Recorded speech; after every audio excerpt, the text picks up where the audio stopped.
नाजरीन, आज से 4500 साल पहले इजिप्ट में एक ऐसा अजूबा बनाया गया जो आज भी लोगों को हैरत में डाल देता है, जिसको the great pyramid of Giza यानी अहराम मिस्र भी कहा जाता है, जिसकी जमीन से ऊंचाई 147 मीटर्स है। द ग्रेट पिरामिड्स को 23 लाख लाइमस्टोन ब्लॉक्स की मदद से बनाया गया था। एक एक ब्लॉक तकरीबन एक हाथी के बराबर है। सबसे हैरान करने वाली बात यह है, आखिर इसे बनाया कैसे गया, बिना किसी क्रेन, बिल्डोजर और टेक्नोलॉजी के बगैर कैसे बनाया गया, क्योंकि उस टाइम तो व्हील भी मौजूद नहीं था। तो नाजरीन, आइए समझते हैं इन तमाम चीज़ों को।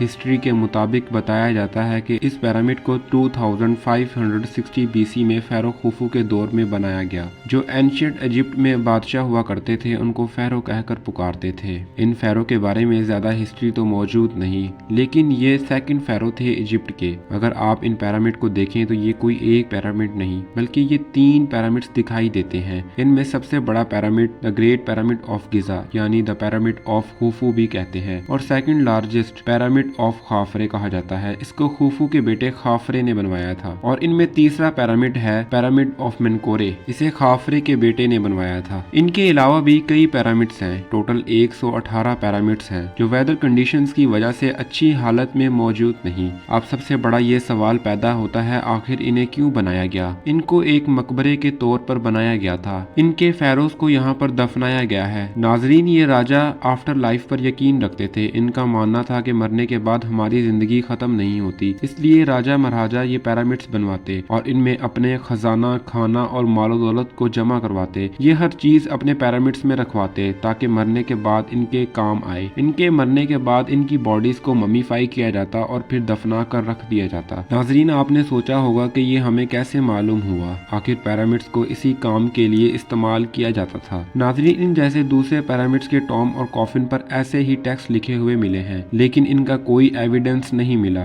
इसी तरह इजिप्ट और सूडान में पिरामिड्स मिले हैं, उन्हें टॉम की तरह ही इस्तेमाल किया गया था। लेकिन जब द ग्रेट पिरामिड ऑफ गिजा के अंदर आर्कोलॉजिस्ट गए तो इनको सिर्फ खाली कॉफिन मिला और इसके अलावा कुछ नहीं मिला। ये ताबूत माना जाता है कि किंग खुफू का था, और जो बाकी खजाना और ज्वेलरी थी अज्यूम किया जाता है कि वो चोरी हो गई। जो इसको डिसएग्री करते हैं वो इसकी अल्टरनेटिव थ्योरी पेश करते हैं। अब सबसे बड़ा सवाल ये है कि इन्हें बनाया कैसे गया। नाजरीन, इन पत्थरों को ऐसा काटा तराशा गया है जब काटने के लिए कोई भी टूल मौजूद नहीं था, और इन पत्थरों को एक के ऊपर एक कैसे रखा गया बिना किसी व्हील के, और ये सब इन लोगों ने 20 सालों में कर दिखाया। इसके बारे में बहुत सी थ्योरीज मौजूद हैं, लेकिन असल इसकी हकीकत कोई नहीं जानता। लोग समझते हैं इनको बनाने के लिए स्लेव्स लेबर का इस्तेमाल किया गया, जैसे कुछ मूवीज में दिखाया जाता है, लेकिन हकीकत में बिल्कुल ऐसा नहीं। बल्कि इन पिरामिड्स को बनाने के लिए जो लोग काम कर रहे थे वो हाईली स्किल्ड वर्कर्स थे। इनको अच्छे से खाना खिलाया जाता था, इनकी सेहत का ख्याल भी रखा जाता था। अगर देखा जाए तो 20,000 से 30,000 लोगों की मदद से इन्हें बनाया गया। इन पत्थरों को कॉपर के जरिए काटा जाता था। कुछ लोगों का मानना है कि इनको एलियंस ने बनाया है, लेकिन इसका कोई एविडेंस मौजूद नहीं। ये आज भी लोगों के लिए मिस्ट्री है, कोई भी नहीं जानता इन्हें कैसे बनाया गया।